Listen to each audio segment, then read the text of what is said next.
السلام على أشرف الأنبياء والمرسلين وعلى آله وأصحابه أجمعين. اللهم رب اشرح لي صدري ويسر لي أمري واحلل عقدة من لساني يفقهوا قولي ولا حول ولا قوة إلا بالله العلي العظيم. اللهم لا سهل إلا ما جعلته سهلا وأنت تجعل الحزن إن شئت السهل. ربي يسر ولا تعسر وأتمم بالخير. أما بعد. Bosak apa?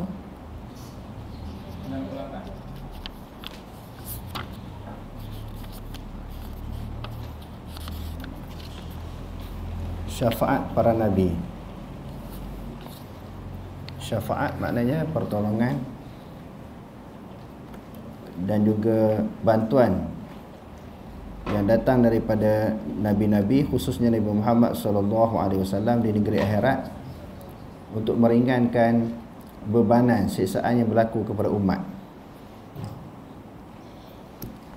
Syafaatul anbiya'i alaihimus salatu haqqun wa syafaatul nabiy sallallahu alaihi wasallam lil mu'minina al muznibina li ahli al kaba'ir minhum mustawjibina al iqab haqqun thabitun.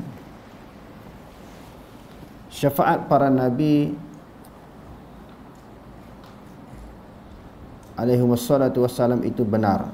Syafaat Rasulullah sallallahu alaihi wasallam untuk orang-orang yang beriman dan untuk pendosa-pendosa besar yang layak diazab, itu adalah benar dan sabit adanya. Jadi syafaat para nabi termasuk Nabi Muhammad ini bagi orang yang melakukan dosa. Begitu juga dosa-dosa besar. Orang yang mewajibkan oleh Allah Subhanahu Wa Taala akan azab. Diwajibkan maknanya pasti kena azab, kena seksa. Maka dengan syafaat Nabi dia boleh dikurangkan. Dengan syafaat Nabi ahli neraka itu tapi syaratnya dia beriman, bukan orang kafir. Ahli neraka itu boleh diringankan azab. Perkara ini adalah benar berlaku. Huraian. Syafaat bermaksud doa setiap Nabi untuk umatnya di hari akhirat. Ia merupakan permohonan kepada Allah untuk kebaikan manusia di akhirat. Pada ketika itu Nabi bertindak sebagai perantaraan antara umat dengan Allah Subhanahu Wa Taala untuk manfaat dan pertolongan mereka. Syarat mendapat syafaat ialah keizinan Allah, dan orang yang diminta syafaat untuk itu orang yang diridai Allah. Syaratnya Allah Ta'ala izin lah. Kalau Allah Ta'ala tak izin, tak dapat juga. Wa kan min malakin fis samawati wala tughni syafa'atuhum syai'a illa min ba'di an ya'dzana Allahu liman yasha' wa yarda. Dan berapa banyak malaikat di langit, syafaat mereka tidak dapat mendatangkan sebarang faedah. Malaikat ke nabi ke mesti dengan keizinan daripada Allah, kebenaran dan keizinan Allah. Kecuali sesudah Allah mengizinkan bagi siapa yang dikehendakinya dan diredainya. Syafaat yang khusus kepada Rasulullah sallallahu alaihi wasallam, syafaatul uzma, ialah syafaat ataupun permohonan kepada Allah agar segera diadakan keputusan di antara semua makhluk supaya mereka mendapat keringanan dan kerehatan dari kesengsaraan yang dideritai di padang mahsyar. Jadi duk tunggu lambat betul nak hisap ni. Bila lambat hisap, tak tahu nasib kedudukan, sama ada masuk syurga ke neraka. Tunggu. Suatu penantian yang sangat lama dalam keadaan matahari terik panas, orang pula bersesak di padang mahsyar ni, jadi suatu penderitaan. Sebelum kena azab lagi, sebelum masuk neraka ni, sebahagian daripada azab berada di padang mahsyar. Lalu mereka bertemulah sebagaimana yang disebut dalam hadis, pergi bertemu dengan Nabi Adam supaya Nabi Adam berdoa kepada Allah. Nabi Adam kata, aku pun banyak dosa, aku pun ada dosa, kesalahan dengan Allah. Pergi pada nabi-nabi yang seterusnya. Nabi-nabi lain pun jawab benda yang sama. Mereka kata, pergilah minta kepada Nabi Muhammad, Nabi akhir zaman. Dia adalah hamba Allah Ta'ala yang dikasihi oleh Allah.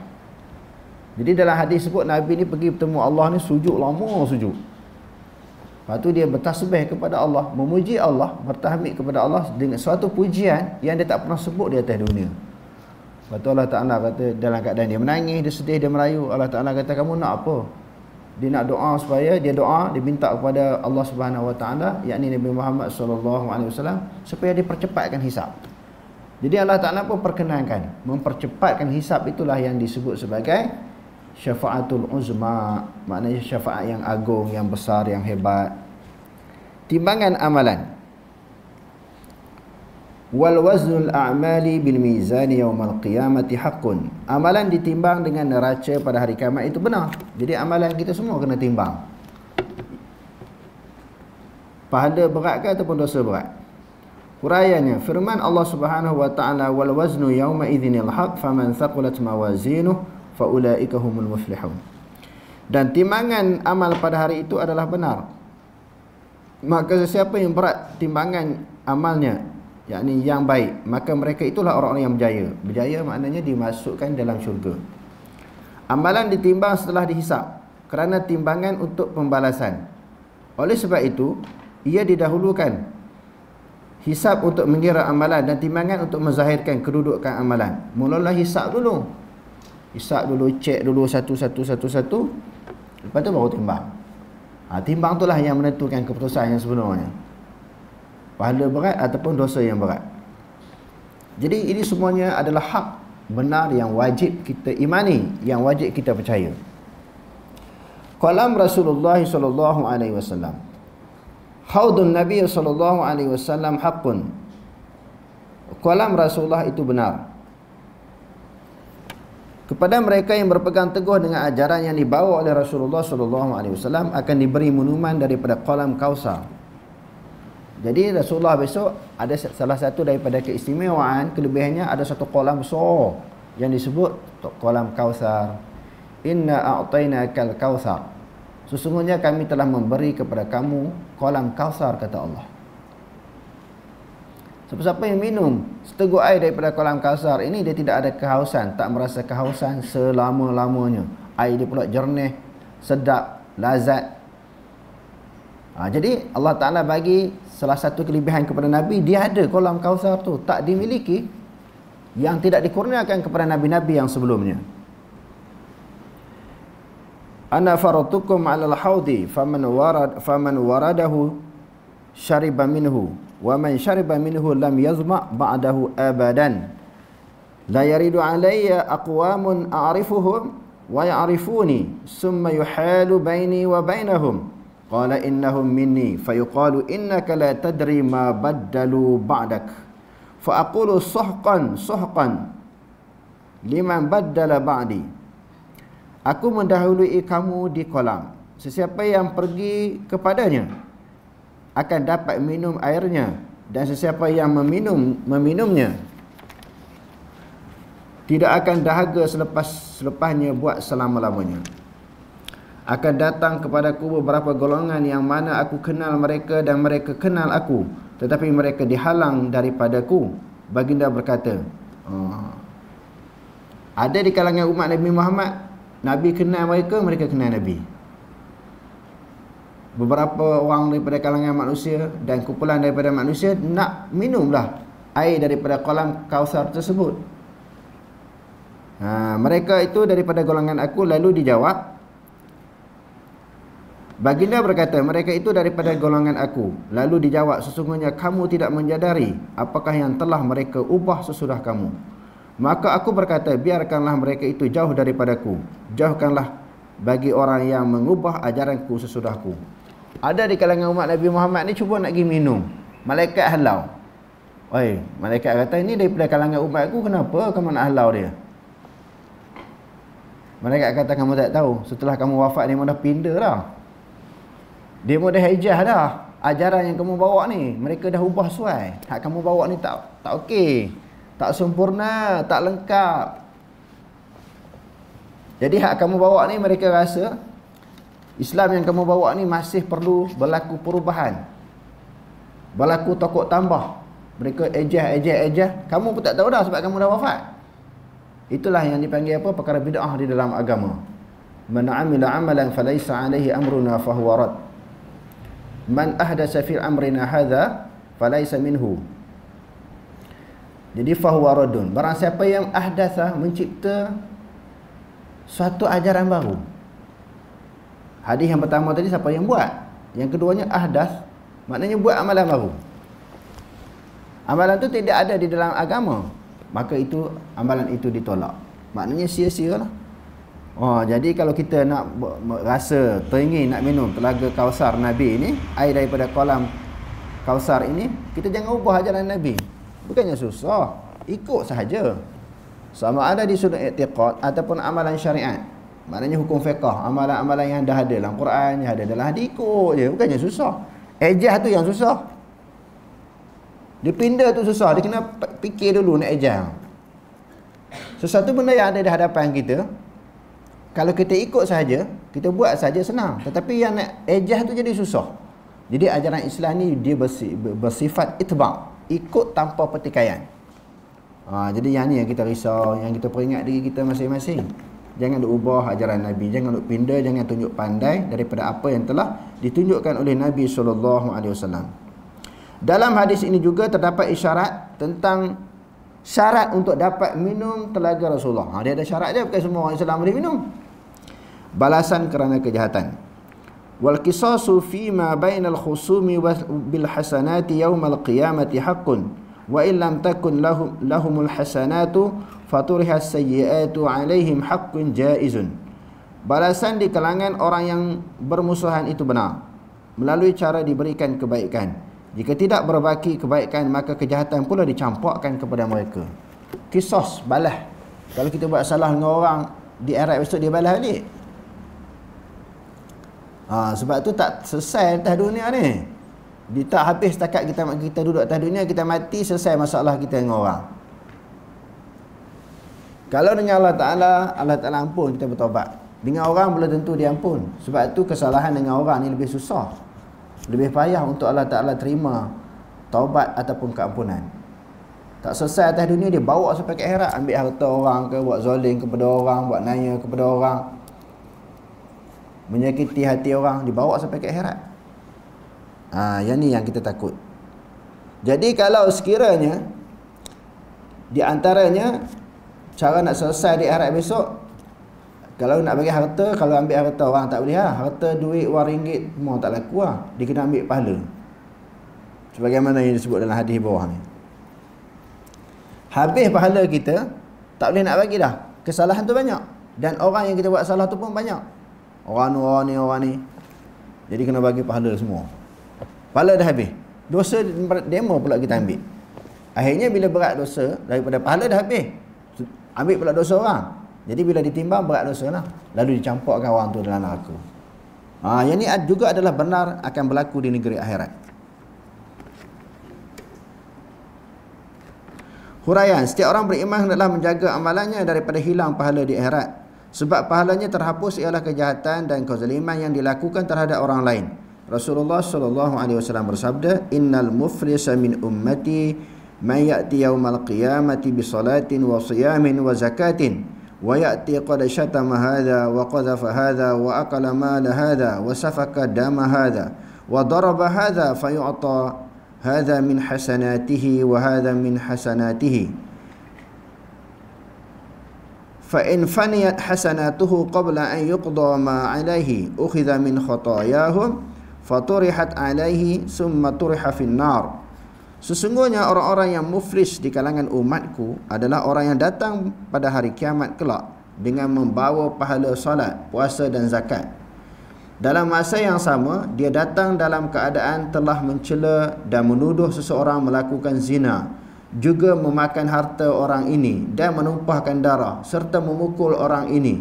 Kemudian diambil yang ini daripada kebaikannya dan yang ini juga daripada kebaikannya. Orang ambil kebaikan dia, orang ambil pahala-pahala dia sebab buat salah dengan orang. Dan jika sekiranya kebaikannya sudah habis sedangkan dia masih belum lagi membayar kewajibannya, maka akan diambil dosa-dosa mereka lalu dicampakkan kepadanya, lalu dia pun dilemparkan ke dalam neraka. Akhirnya masuk neraka, dah pahala dah habis dah bagi ke orang sebab buat salah dengan orang terlalu banyak. Keabadian syurga dan neraka, maknanya kekalnya syurga dan neraka. Wal jannatu wan naru makhluqatani al-yawma la tafniyani abadan wa la tamutul khawrul ain. Di bukhah itu hawrul ain, abadan wa la yafni iqabullahi ta'ala wa thawabuhu sarmadan. Wa la tamutul hawrul ain. Syurga dan neraka itu telah pun diciptakan pada hari ini dan tidak akan binasa buat selama-lamanya. Bidadari tidak akan mati buat selama-lamanya. Kesesaan dan pahala daripada Allah tidak akan berhenti buat selama-lamanya. Syurga neraka tak hancur, tak musnah. Begitu juga bidadari. Setiap orang hendaklah beriman bahawasanya syurga itu benar dan neraka itu benar. Syurga merupakan tempat tinggal yang Allah Subhanahu wa taala telah sediakan sebagai balasan bagi hamba-hambanya yang bertakwa. Di dalamnya terdapat berbagai-bagai macam kenikmatan hissi. Hissi yang dapat dirasa oleh panca indera, boleh disentuh, boleh dilihat, boleh dimakan. Dan maknawi jiwa. Dia ada nikmat maknawi, maknanya tenang. Dapat ketenangan duduk dalam syurga. Malaikat pula sambut dengan senyuman manis, dengan bahasa yang lemah lembut. Udkhuluha bisalamin aminin. Masuklah dengan selamat sejahtera. Kenikmatan yang belum pernah dilihat oleh mata, belum pernah didengar oleh telinga dan tidak pernah terlintas di dalam hati manusia. Nak bayang lagu mana ni? Tak boleh bayang nikmat yang Allah Ta'ala bagi dalam syurga. Tak boleh bayang Sementara itu, neraka adalah tempat kembali yang Allah sediakan sebagai balasan bagi orang-orang kafir. Di dalamnya terdapat berbagai jenis azab hissi, boleh dirasa dengan panca indera. Dan maknawi jiwa. Jiwa tak tenteram, sengsara duduk dalam neraka. Wasari'u ila maghfiratin min rabbikum wa jannatin arduha as-samawati wal ardu u'iddat lil muttaqin. Dan segeralah kamu kepada mengerjakan amalan baik untuk mendapatkan keampunan daripada Tuhan kamu dan mendapat syurga yang seluas segala langit dan bumi yang telah disediakan bagi orang-orang yang bertakwa. Wattaqun naral lati u'iddat lil kafirin. Dan peliharalah diri kamu daripada api neraka yang telah disediakan bagi orang-orang kafir. Kedua-duanya telah diciptakan dan difahami berdasarkan kepada pengertian u'iddat. U'iddat maka disediakan. U'iddat lil muttaqin, disediakan bagi orang yang bertakwa. U'iddat lil kafirin, disediakan bagi orang kafir. A'adda kalau muannas a'addat. Kalau u'iddat disediakan, telah disediakan, maka benda tu dah ada, telah disediakan. Syurga dah ada, neraka dah ada. Daripada perkataan u'iddat itu menunjukkan syurga neraka telah ada kerana telah disediakan. Dalil keabadian nikmat syurga dan siksa neraka. Hadis Abu Sa'id Al-Khudri bahawa Rasulullah sallallahu alaihi wasallam bersabda, yu'ta bil mauti kahayati kabshim amlah fayunadi munadin ya ahlal jannati fayashra'ibuna wa yanzuruna fayaqulu hal ta'rifuna hadha fayaqulu na'am hadha al-maut wa kulluhum qad ra'ahu summa yudadi ya ahlan nar fayashra'ibuna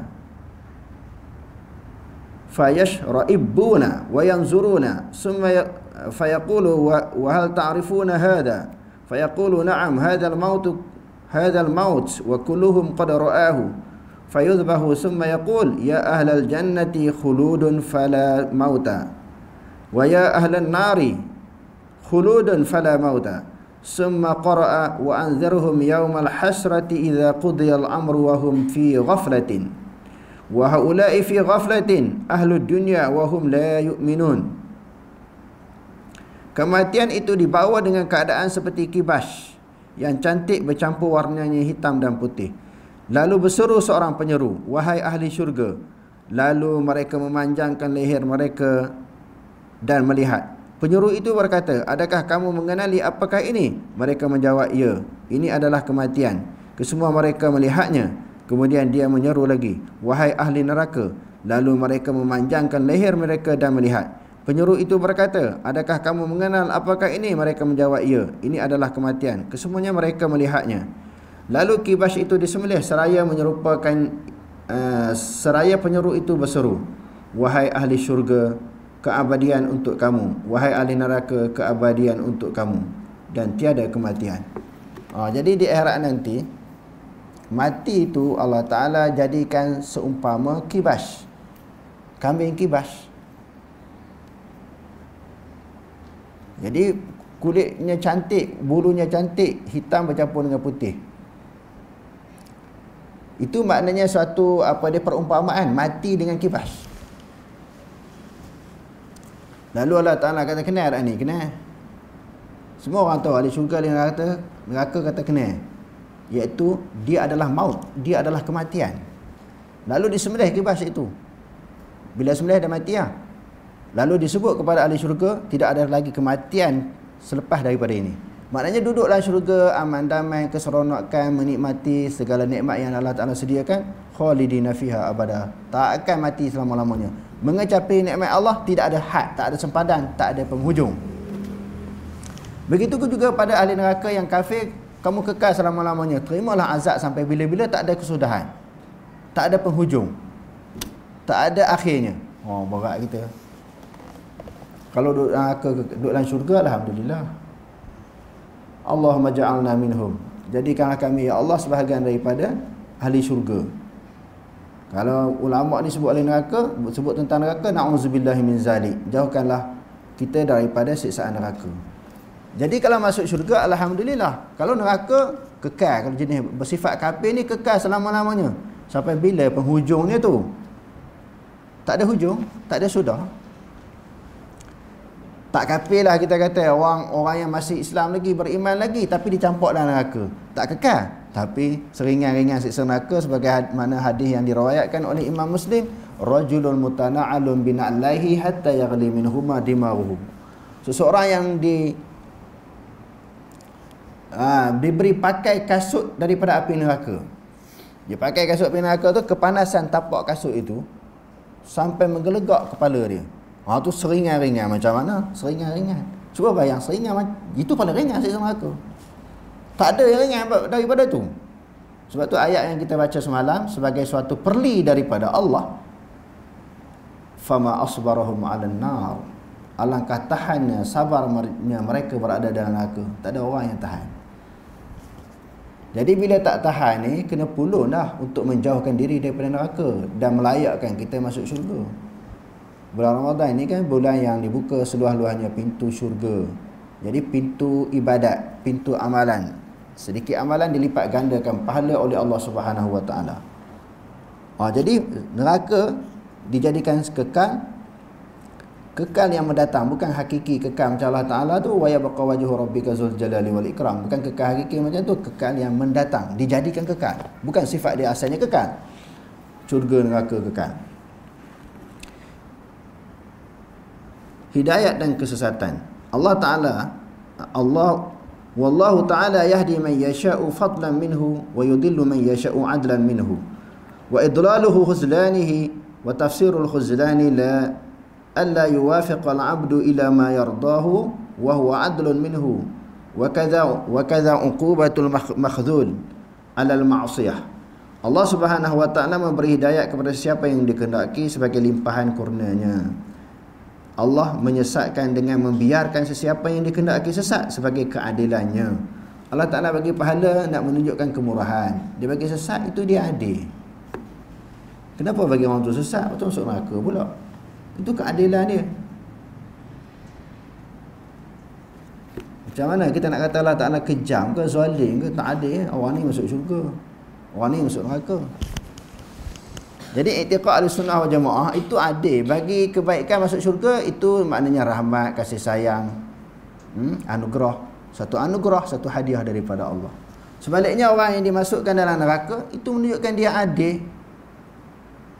Adil ni berdasarkan kepada penilaian manusia, adapun penilaian Allah. Masa saya duduk mengaji akidah dulu, guru saya ada buat satu contoh. Contoh ni saya banyak kali saya sebut di sini. Orang tanya anak pelajar-pelajar ni selalu bila ada kemusykilan dia tanyalah. Jadi kita pun kalau mengaji tak faham kena tanya. Lalu adalah di kalangan kami itu tanya, macam mana kata adil masuk dalam neraka?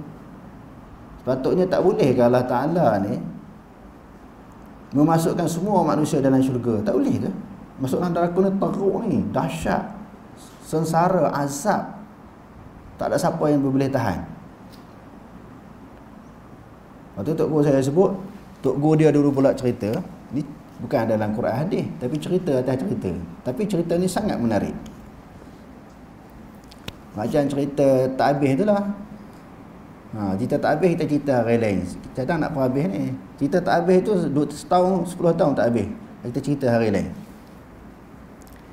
Lepas tu suruh anak murid ni buat bendang. Cerita orang dulu-dulu, cerita orang pondok lah ni, suruh buat bendang. Bila buat bendang, habis kamu buat bendang selesai, mari jumpa aku, Tok Guru kata. Anak murid ni tandang buat bendang apa semua kan. Dah tak tuai dah.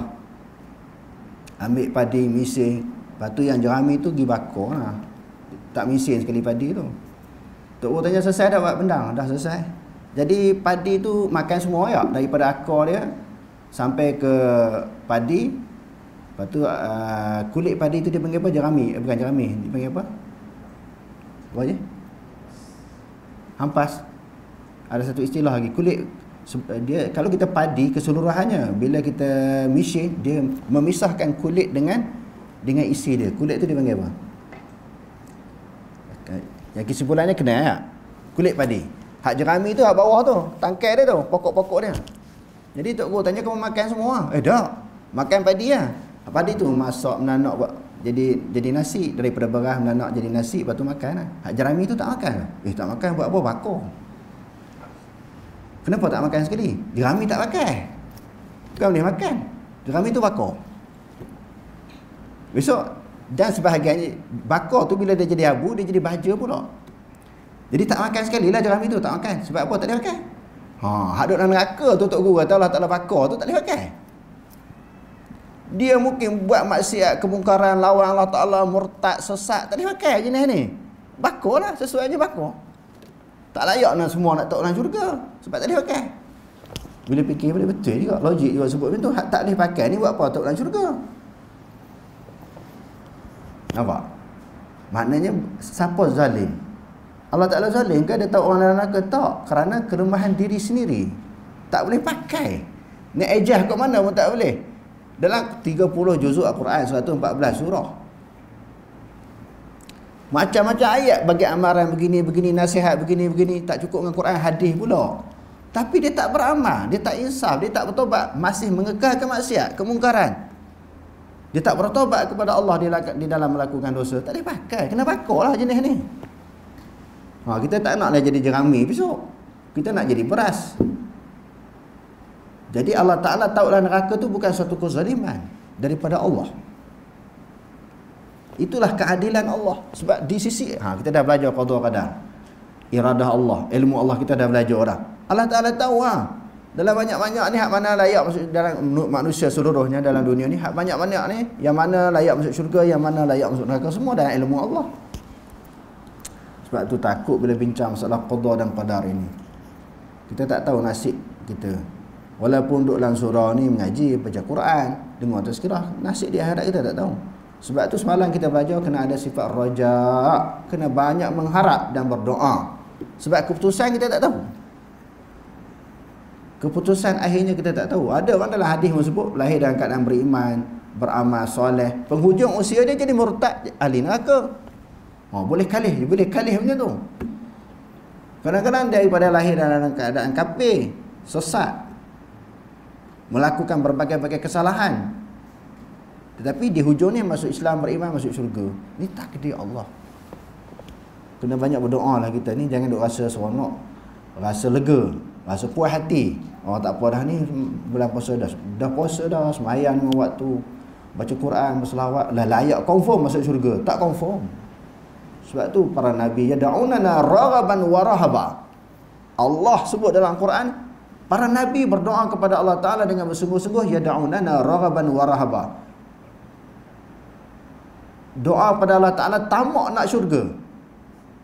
Raghaban, tamak nak syurga dalam, sedangkan dia dah ada syurga. Sepatutnya tak perlu bimbang, tak perlu takut. Dan dalam waktu yang sama takut neraka. Itu nabi tu. Seluruh kehidupan, pemikiran, tenaga, masa mereka semuanya untuk agama Allah. Kita ni untuk agama Allah Ta'ala sikit je. Jadi kena banyaklah rajak, berdoa, mengharapkan kesudahan kita. Allah makhtim lana bihusnil khatimah wala takhtim alaina bisu'il khatimah. Ya Allah, matilah kami di dalam kesudahan yang baik, jangan kamu matikan kami di dalam kesudahan yang tidak baik. Ya ayyuhalladzina amanu taqullaha haqqa tuqatih wa la tamutunna illa wa antum muslimun. Wahai orang yang beriman, takutlah kamu kepada Allah dengan sebenar-benar takut, dan janganlah kamu mati melainkan di dalam kamu menyerah diri kepada Allah. Hidayah adalah nikmat kurniaan Allah yang paling besar kepada manusia. Pengertian hidayah ialah diberikan panduan tentang kebenaran sehingga dapat mencapainya. Allah memberi hidayah kepada mereka melalui Quran dan Rasulullah SAW. Allah memberikan hidayah kepada manusia melalui Al-Quran dan Rasulullah SAW. Mereka diberikan akal untuk memikirkan apa yang diajar oleh Rasulullah dan bertindak mengikut tuntutannya. Semua manusia berpeluang mendapat hidayah. Tak cukup dengan Quran diutuskan Nabi untuk menghuraikan apa dalam Quran. Sepatutnya manusia tak sesat dah. Ambil pedoman daripada Quran, petunjuk daripada Nabi. Sesiapa yang tidak mengendahkan akan terjadi sesat dan jauh dari hidayah. Orang yang memilih jalan petunjuk akan mendapat kemuliaan, dan sesiapa yang menolaknya akan mendapat kehinaan. Kesesatan manusia itu natijah daripada sikap amalan mereka. Sesat sebab amalan sendiri, sikap sendiri, degil, keras kepala. Kalau kita tengok dalam hadis kan, sikap ahli neraka ni dia keras, degil, sombong, belagak. Itu sikap ahli neraka. Allah tidak menciptakan manusia sejak daripada awal sebagai sesat, dan tidak pula secara fitrah pintu hatinya terkunci. Dah, asal-asal bukan jadi sesat. Sesat tu pilih sendiri, usaha sendiri. Syahrul Ramadan alladhi unzila fihi al-Quran hudan lin-nas wa bayyinatin minal huda wal furqan. Bulan Ramadan yang padanya diturunkan Al-Quran menjadi petunjuk bagi sekalian manusia dan menjadi keterangan-keterangan yang menjelaskan petunjuk dan menjelaskan perbezaan antara benar dengan yang salah. Allah Subhanahu wa taala menjelaskan hakikat kebenaran kepada semua hamba-Nya dengan diutuskan rasul dan ditanzilkan Al-Quran. Ditanzilkan mana diturunkan Al-Quran. Mereka pula dibekalkan dengan akal untuk mereka berfikir. Quran turun Nabi untuk syuraikan Quran, bagi akal pula untuk fikir. Hak mana baik, hak mana buruk, mana dosa, mana pahala, mana jalan syurga, mana jalan neraka. Mereka dikata dibekalkan dengan akal untuk mereka berfikir tentang kebenaran dan keuntungan berpegang dengannya, serta akibat buruk tidak menerimanya. Apa akibat aku tak terima Islam ni? Tak terima petunjuk hidayah daripada Allah. Al-Quran menjelaskan, wa malakum la tu'minuna billahi war rasulu yad'ukum litu'minu bi rabbikum wa qad akhadha mitsaqakum in kuntum mu'minin. Dan mengapalah kamu tidak beriman kepada Allah sedangkan Rasulullah mengajak kamu untuk beriman kepada Tuhan kamu, dan Allah telah mengambil janji setia dari kamu untuk beriman. Jika kamu hendak beriman, maka telah jelas dalil-dalilnya. Inna khalaqnal insana min nutfah. Inna khalaqnal insana min nutfatin amsyaj. Nabtalihi faja'alnahu sami'an basira. Inna hadainahu as-sabila imma syakiran wa imma kafura. Inna a'tadna lil kafirina salasila wa aghlalan wa sa'ira. Sesungguhnya kami telah aturkan cara mencipta manusia, bermulanya daripada air mani yang bercampur daripada pati benih lelaki dan perempuan, serta kami tetap mengujinya dengan kewajipan-kewajipan. Oleh itu maka kami jadikan dia berkeadaan mendengar dan melihat.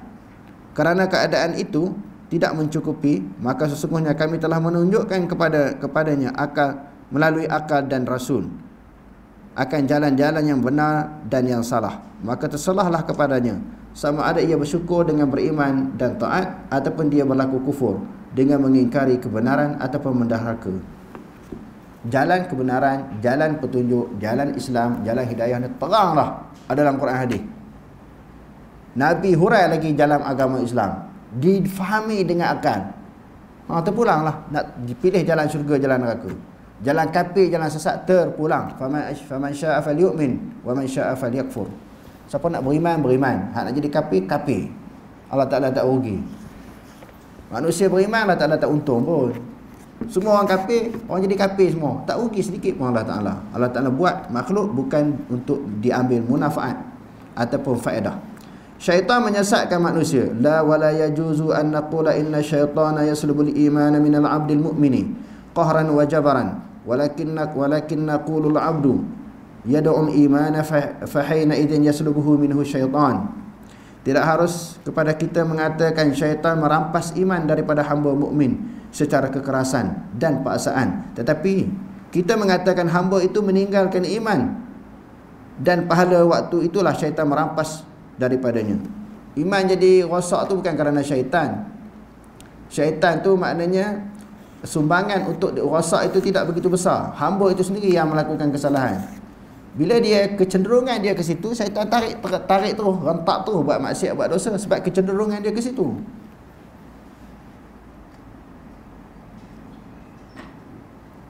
Jadi maknanya usaha daripada hamba itulah yang paling besar di dalam peranan menentukan memilih kebaikan ataupun keburukan, kekufuran ataupun keimanan. Huraian, setengah orang mengatakan bahawa syaitan merampas iman daripada hamba yang beriman. Menurut mereka, syaitan mempunyai kuasa ke atas manusia sehingga memaksa mereka melakukan maksiat dan meninggalkan ketaatan. Muslihat di sebalik dakwaan ini ialah untuk memberi alasan bahawa mereka tidak berdosa kerana maksiat ini dilakukan. Buat macam mana buat maksiat ni? Syaitan suruh. Maknanya dia tak ada peranan apa-apa. Pandangan mereka ini suatu kejahilan tentang Quran dan konsep dosa pahala. Allah Subhanahu Wa Taala mengatakan bahawa syaitan mampu menyesatkan manusia dengan memperdaya dan menggoda mereka supaya melakukan kejahatan dan menentang kebaikan. Qala rabbi bima aghwaytani la uzayyinanna lahum fil ardi wa la ughwiyannahum ajma'in. Iblis berkata, wahai Tuhanku, kerana engkau telah menjadikan daku sesat, maka demi sesungguhnya akan aku hiaskan segala jenis maksiat kepada Adam dan zuriatnya di dunia ini, dan aku akan menyesatkan mereka kesemuanya. Tidak harus kepada kita mengatakan syaitan merampas iman daripada hamba mukmin kerana Allah berfirman, inna ibadi laisa laka alaihim sultanun illa man ittaba'aka minal ghawin. Sesungguhnya hamba-hambaku tidaklah ada bagimu iblis sebarang kuasa untuk menyesatkan mereka kecuali sesiapa yang menurutmu daripada kalangan mereka yang sesat. Allah Ta'ala kata iblis tak mampu, tak ada kemampuan, tak ada kuasa nak menyesatkan manusia. Tetapi jadi sesat macam mana? Sebab kita sendiri yang teruk dia. Sebab tu Allah menyebut dalam ayat yang lain, wala tattabi'u khutuwati syaitan innahu lakum aduwwum mubin. Jangan kamu mengikut jejak langkah syaitan. Kita ikut dia, tu jadi sesat. Kalau kita tak ikut, tak sesat. Dia ajak buat maksiat, buat dosa, buat kemarahan, jangan ikut, tak sesat. Yang jadi sesat tu sebab kita yang teruk dia. Dia ajak kita pergi, kita ikut dia. Azab kubur. Bukanlah manusia telah dibekalkan dengan kuasa pilihan, dan dia telah dibekalkan dengan wahyu dan akal. Oleh itu, macam mana dia dikalahkan oleh godaan syaitan? Kalah tu dengan sebab kesalahan sendiri. Soalun munkarin wa nakirin haqqun kainun fil qabri wa i'adatul ruhi ilal jasadi fi qabrihi haqqun wa daghtatul qabri wa azabuhu haqqun kainun lil kuffari kullihim li ba'dil usatil mu'minina haqqun jaizun. Soalan muka nakir dalam kubur adalah benar ada. Pengembalian roh ke badan manusia dalam kubur adalah benar. Himpitan kubur dan azabnya adalah benar. Berlaku kepada semua orang kafir dan sebahagian orang yang beriman yang melakukan maksiat. Kubur himpit. Walaupun mungkin digali kubur itu luas, lebar, panjang, tetapi bila dia kafir, dia orang ahli maksiat, dihimpitkan sampai belaga tulang rusuk dia. Huraian, manusia akan diuji dalam kubur mereka dan disoal oleh malaikat. Allah memberikan keteguhan kepada orang yang beriman dengan kalimah yang teguh, iaitu kalimah tauhid. Kalimah tauhid itu apa dia? La ilaha illallah. Kehidupan dalam kubur dinamakan sebagai alam barzakh, iaitu kehidupan antara selepas mati dan sebelum berlakunya kiamat. Itu dipanggil kehidupan alam barzakh. Kadang-kadang orang tak percaya kepada azab kubur. Macam mana bagi seseorang yang tak ada kubur? Mati di angkasa, mati di dasar lautan, kubur tak ada. Mati di dalam perut binatang buas, kubur dia tak ada. Macam mana dia kena seksa? Tak, walaupun tak ada kubur dia kena seksa kalau dia orang yang berdosa. Kalau orang yang baik dia tetap dapat nikmat. Alam kubur disebut alam barzakh, suatu alam maknanya sebelum berlakunya kiamat. Satu alam selepas kematian, sebelum berlakunya kiamat. Wa min waraihim barzakhun ila yaumi yub'atsun. Sedang di hadapan mereka adalah alam barzakh yang menahan mereka padanya hingga hari mereka dibangkitkan semula pada hari kiamat. Ia adalah suatu hakikat yang tidak diketahui kaifiat, cara macam mana tak tahu, oleh sesiapa. Hanya Allah yang mengetahuinya. Dalil adanya soalan dalam kubur ialah firman Allah, yuthabbitullahu alladhina amanu bil qawli thabiti fil hayati dunya wal akhirah. Allah meneguhkan orang-orang yang beriman dengan kalimah-kalimah yang teguh dalam kehidupan dunia dan di akhirat. Maknanya ayat ini menjadi dalil adanya soal jawab dalam kubur. Sebab itu bila orang meninggal dunia, dia lebih baik kita berdoa di atas kubur daripada kita membaca talqin. Kita lebih baik kita berdoa daripada kita membaca talqin. Sebab talqin itu ajaran, didikan, tazkirah, peringatan, ceramah untuk orang yang hidup. Orang yang mati dia tak perlu dah tazkirah tu. Sebab atas dunia dia dah dengar tazkirah dah. Dia dah masuk daurah, ceramah lah, daurah akidah, lepas tu pengajian hadis, dia dah masuk lah. Jadi dia masa mati besok tak perlu lagi nak ditazkirahkan. Tazkirah untuk orang atas kubur. Bila orang atas kubur tu dia kena tukarlah dia punya ayat-ayat tu. Bukan sebut wahai si fulan bin fulan, wahai si mati kan. Yang tu ayat bagi tazkirah orang duduk atas kubur. Ada pun orang yang mati dia perlu doa saja. Sebab Rasulullah sallallahu alaihi wasallam bila ada daripada kalangan sahabat beliau meninggal dunia, dia berdoa kepada Allah, minta supaya jenazah ataupun mayat berada dalam kubur diampun oleh Allah dan memiliki keteguhan pendirian yang teguh di dalam nak memberi jawapan terhadap soalan yang dibangkitkan oleh malaikat. Istaghfiru li akhikum fa innahu al-an yus'al. Minta ampunlah kepada Allah untuk si mati, mayat kamu ini, kerana sekarang dia sedang disoal. Lepas tu kita digalakkan berdoa, Allahumma sabbithu bil qawli thabiti fil hayati dunya wal akhirah. Ya Allah, tetapkanlah, teguhkanlah mayat ini supaya dia bagi jawapan dengan jelas dengan suatu kalimah dunia dan di akhirat. Kalimah yang sabit, yang tetap, iaitu kalimah dunia akhirat, la ilaha illallah. Siapa Tuhan kamu? Allah Tuhan kamu. Maknanya jawab dengan lancar, dengan tegas, tidak goyang. Kerana pendirian di atas kubur macam tu, mati pun dia pegang macam tu, tiada Tuhan melainkan Allah. Tiada Tuhan melainkan Allah. Itulah yang dilakukan oleh Nabi. Bila Nabi wafat, tindakan yang sama dilakukan oleh malaikat, oleh para sahabat. Tindakan yang sama dilakukan oleh para sahabat, yakni berdoa kepada Allah untuk kebaikan si mati. Mereka tidak membaca talqin. Dan yang kedua, bukanlah kita nak bergaduh dengan orang baca talqin tu, kita tak bergaduh. Orang buat pun kita tak marah pun.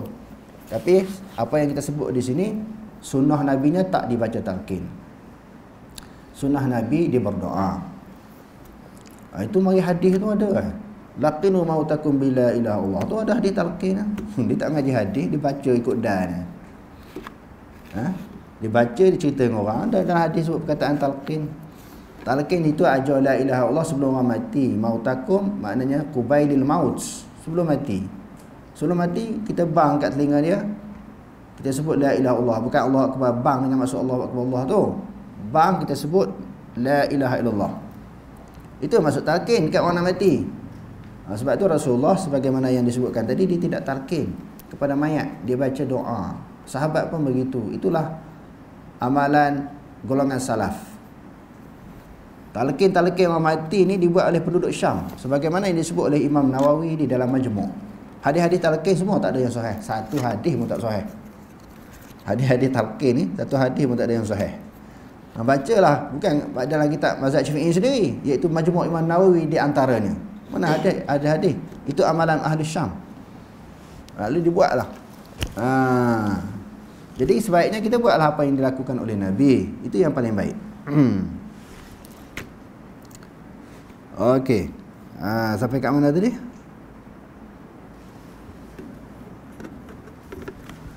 Maksud kehidupan akhirat menurut majoriti ahli tafsir ialah soalan alam kubur. Riwayat daripada Sayyidina Uthman bahawa Rasulullah sallallahu alaihi wasallam apabila selesai mengebumikan jenazah baginda berdiri dan bersabda, istaghfiru li akhikum was'alu lahu tasbit fa innahu al-an yus'al.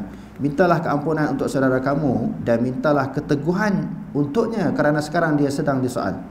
Dalil-dalil adanya himpitan kubur dan azabnya. An-naru yu'raduna 'alaiha ghuduwan wa 'ashiyya wa yawma taqumu as-sa'atu adkhilu ala fir'auna ashaddal 'adzab. Mereka didedahkan, dibentangkan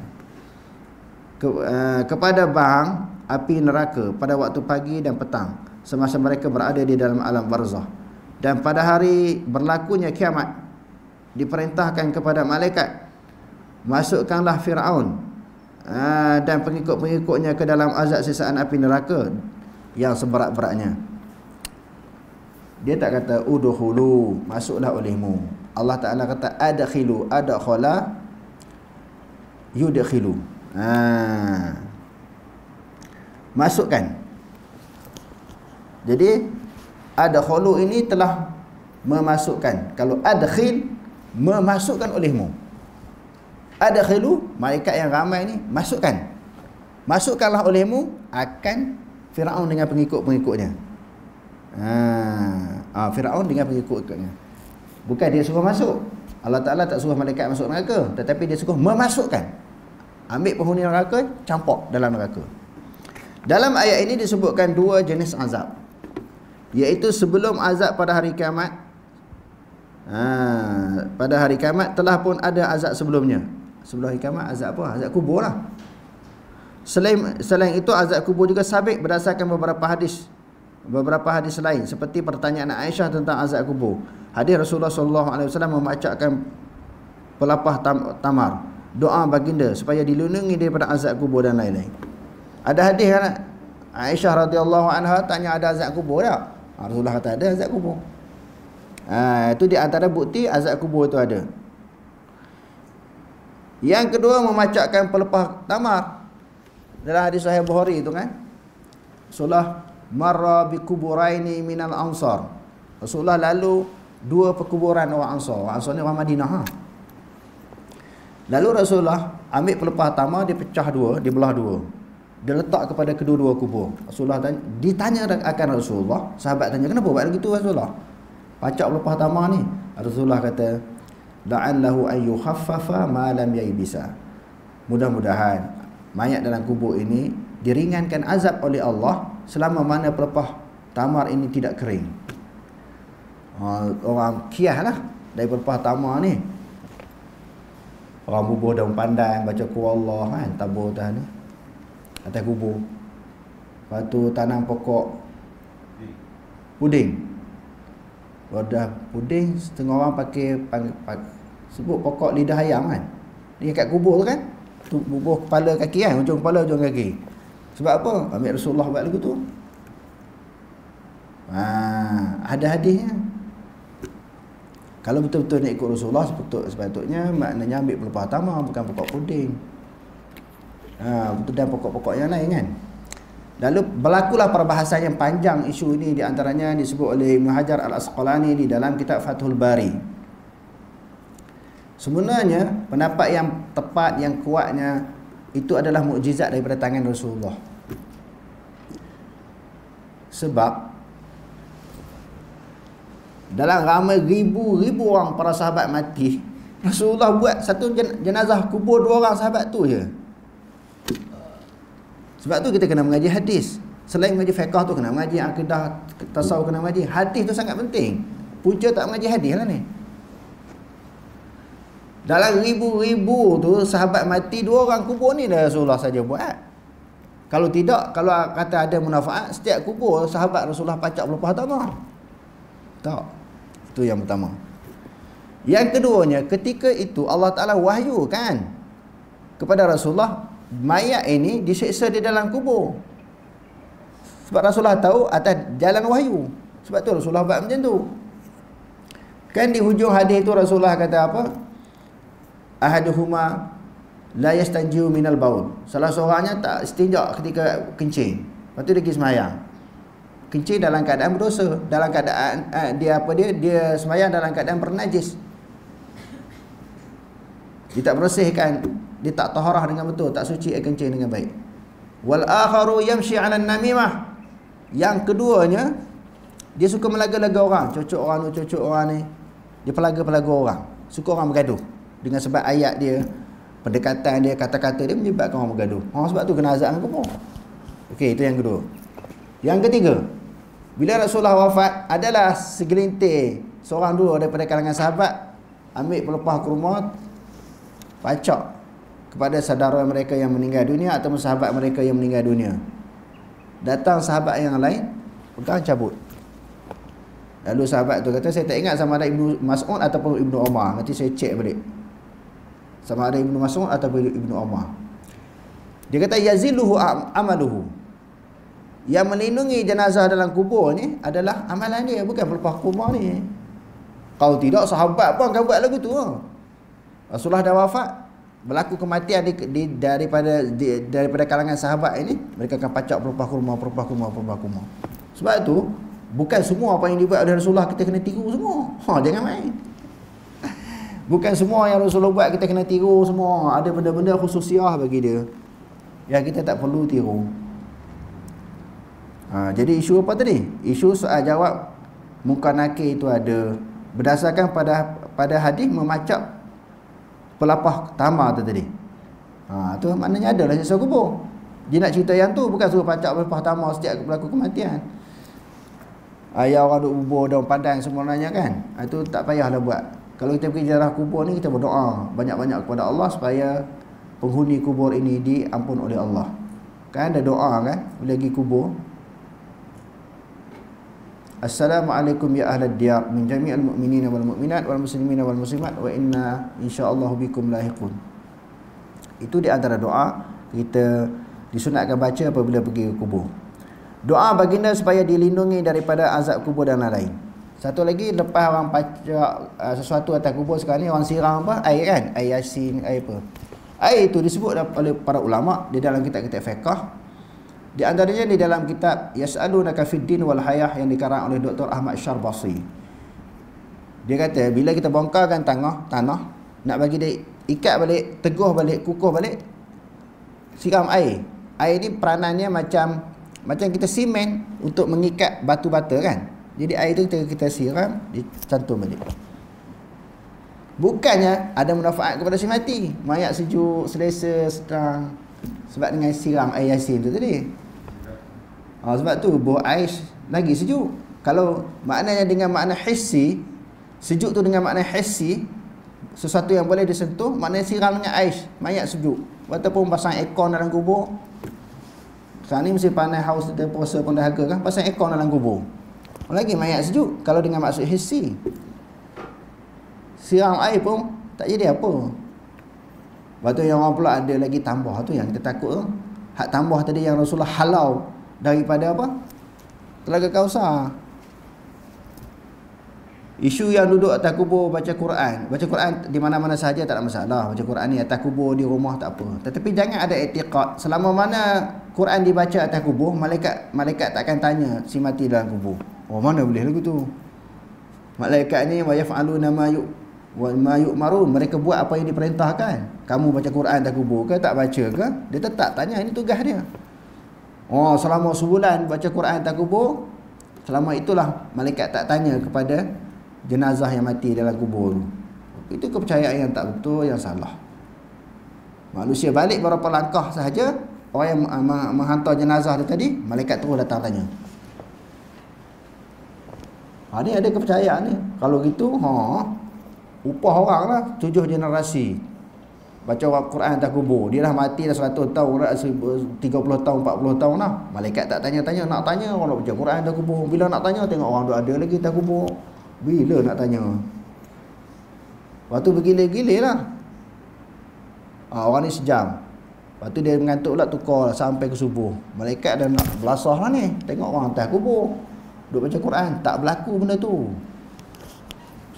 Bukan isu kita nak memperbesarkan isu baca boleh tak boleh baca Quran atas kubur. Baca Quran atas kubur boleh, cuma jangan itu punya etikad, itu punya kefahaman, kepercayaan macam tu. Yang kedua, jangan duk rasa baca Quran atas kubur saja baru boleh pahala. Ini yang khilaf, yang nak mengutuskan pahala pada si mati itu pun khilaf lah. Dia baca di rumah pun boleh sampai. Tak semestinya atas kubur. Okey. Kaedah menterjemahkan sifat Allah. Wa kullu syai'in zakarahu al-ulama'u bil farasiyah bil farasiyah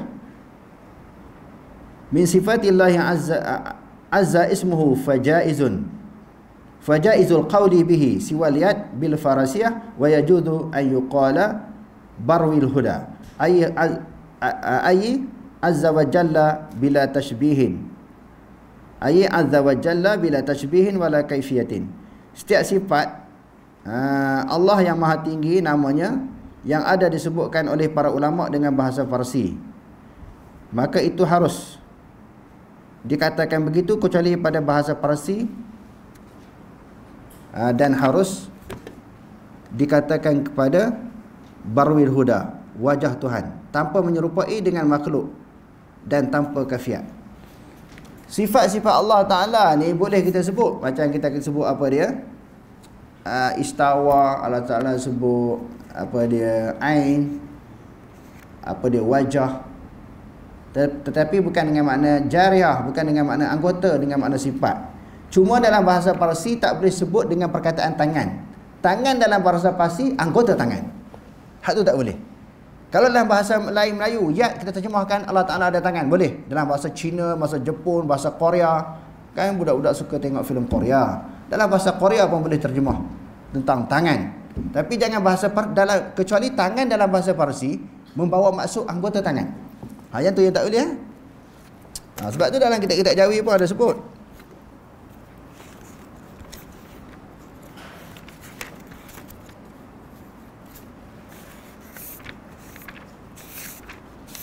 Lagi kerana di sana ada orang berpegang, tak boleh sebut tangan, takut nampak macam tangan, takut orang faham tangan makhluk. Muka surat 18, Risalah Tauhid. Sungguhnya ada perkataan di dalam Al-Quran dan hadis yang menyebut muka dan tangan Allah. Maka perkataan itu hendaklah kita i'tiqadkan sabit secara yang layak dengan Allah Ta'ala, yang maha suci daripada berjisim dan maha suci daripada bersifat dengan segala sifat yang baharu. Tangan layak, sebut muka layak bagi Allah, sesuai dengan zat dia. Maka tiada yang mengetahui akan dia melainkan Allah Ta'ala jua. Demikian inilah perjalanan i'tiqad sekalian sahabat dan orang yang mengikut sahabat, iaitu tabi'in, dan orang yang mengikut, bagi orang yang mengikut sahabat, tabi'un tabi'in, yang dinamakan golongan mutaqaddimin. Salah, golongan salah kata boleh kata tangan, tapi bukan anggota tangan, sifat tangan, boleh terjemah tangan. Begitu juga di dalam kitab Durrus Samin, Syekh Dok Fatani. Syekh Dok kata apa?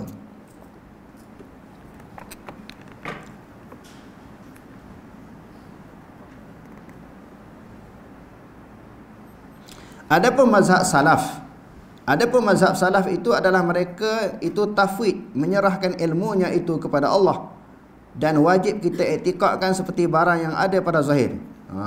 Kalau tangan-tanganlah, istiwa lah, jauh segala kekurangan. Seperti kata Imam Malik, kami ketahui arti di atas. Bila kata Allah Ta'ala atas arash, kami tahu atas kami tahu, tapi kafiat atas macam mana, hak tu tak tahu. Itu kata surah ilmu. Kadang-kadang dia kata surah makna. Orang kata surah makna, ya tak tahu makna, istawa tak tahu makna. Surah ilmu ataupun maknanya, makna hakikat, kafiat, hak tu surah pada Allah Ta'ala, bukan terjemah tu surah. Tangan-tanganlah, istawa. Dia kata seperti kata Imam Malik, kami ketahui erti di atas. Maknanya di atas tu berjihah lah, di pihak atas. Imam Malik kata boleh kata Allah Ta'ala di atas. Tetapi tiada kami ketahui hakikatnya seperti kata-kata Allah di atas. Saya nak ulang banyak kali ini walaupun sejuta kali dah saya ulang. Allah Ta'ala di atas. Tetapi tiada seperti di atas segala yang baru. Atas juga. Tapi bukan atas sebagaimana atas baru. Dan Allah Ta'ala bertangan. Boleh terjemah tangan. Allah Ta'ala bertangan. Tiada seperti segala tangan yang baru. Dan Allah bermuka. Tiada seperti segala muka yang baru. Maka hakikatnya ialah yang mengetahui kehendaknya. Maka hakikatnya ia Allah yang mengetahui kehendaknya. Dan wajib atas kita tangzih, membersihkan, menyucikan Allah daripada segala yang baru, menyerupai dengan yang baru pada hakikatnya. Maka tiada mengapa muafakat pada nama. Tak apa, sesuai pada nama tak apa. Kita manusia ada muka, Allah Ta'ala ada muka. Muafakat pada nama. Allah Ta'ala, manusia ada tangan, Allah Ta'ala ada tangan. Sesuai dengan makna, dengan di sudut nama, tak apa. Tapi hakikat tak sama. Kafiat tak sama. Maka hakikatnya ialah mengetahui kehendaknya yang wajib kita tangzihkan, menyerupai dengan yang baru pada hakikatnya. Maka tiada mengapa muafakat pada nama. Sesuai pada nama tak apa. Inilah mazhab salaf radhiyallahu anhum. Maka adalah dua, ini tariq, dua jalan. Jalan khalaf dan juga jalan salaf. Tariq daripada ahli sunnah. Sunnah belaka. Salaf pun sunnah, khalaf pun sunnah. Cuma orang sebut salah tu kami terimalah sunnah. Hak tak terimanya wahabi. Hak tak terimanya salafi. Dia kena apa tu? Hak golongan salah kami terima dia masuk sunnah. Hak salafi macam Ustaz Amri ni wahabi. Hak tu kami tak terima etikat dia. Hak kata Allah Ta'ala ta'ala. Kami tak terima. Hak tu wahabi dia kata. Padahal hak tu lah pegang salaf. Yang tu dia kona kot tu. Okey. Maksudnya ialah usaha penterjemahan sifat-sifat Allah ke bahasa asing selain daripada bahasa Arab adalah diharuskan. Terjemah dalam selain daripada bahasa Arab ini harus tentang sifat-sifat Allah untuk memberi kefahaman kepada orang yang tidak mampu memahami bahasa Arab. Ya apa? Tak terjemah langsung. Istawa apa? Tak terjemah. Mana orang faham? Namun disyaratkan tidak menyerupakan Allah dengan mana-mana makhluknya dan tidak menggambarkan begini dan begitu. Tangan begini, muka begini dan begitu. Tak tanpa takyif, tanpa kafiat. Ini kerana tangan dalam bahasa Farsi das bermaksud dengan makhluk secara khusus. Waw ke dal kan? Das dengan maksud tangan secara khusus, bukan sifat tangan. Wallahu a'lam. Aqulu qawli hadza wa astaghfirullahal azim wa lakum. Wassalamu alaikum warahmatullahi taala wabarakatuh.